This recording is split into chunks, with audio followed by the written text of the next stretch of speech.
ఘాటెక్కిన పచ్చిమిర్చి, అదేవిధంగా ఘాటెక్కిన ఎండుమిర్చి, దానితో పాటు మిరప రేట్లు లేక విలవిలబోతున్న రైతన్నలు, అదేవిధంగా దేశీయంగా చైనా నుంచి 500 కంటైనర్లు రిటర్న్ బ్యాక్ అనేది గుంటూరు యార్డుకి రావడం జరిగింది.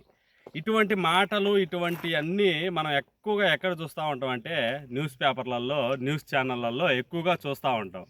అయితే ఇది అంతా ఎందుకు చెప్తున్నానంటే జనరల్గా మనం వచ్చేసరికి రైతు నేస్తం Telugu YouTube channel roots to fruit R2F అనే ఒక కాన్సెప్ట్ అనేది తయారు చేయడం జరిగింది. ఈ కాన్సెప్ట్లు ఇవన్నీ మాకెందుకు సార్ ఈ సోదంతా అనుకుంటారా? అయితే దేనికోసం అంటే మీరు ఒకసారి చూడండి.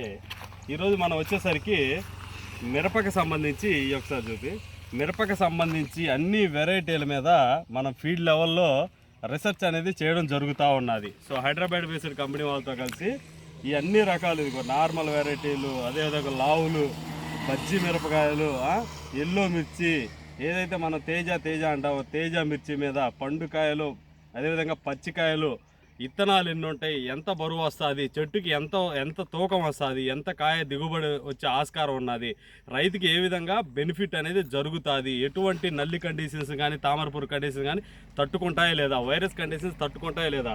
సో ఇటువంటి క్వశ్చన్లు అన్నిటినీ సమాధానం కొరకు విత్తనాల మీద రైతు నేస్తం తెలుగు యూట్యూబ్ ఛానల్ అనేది రీసెర్చ్ అనేది మొదలుపెట్టినది. సో త్వరలోనే రైతు నేస్తం తెలుగు యూట్యూబ్ ఛానల్ నుంచి మంచి దిగుబడులు విత్తనాలు అనేది రావడం జరుగుతూ ఉంటుంది. సో ప్రతి ఒక్కరు చూస్తూ ఉండండి రైతు నేస్తం Telugu YouTube channel. Thank you.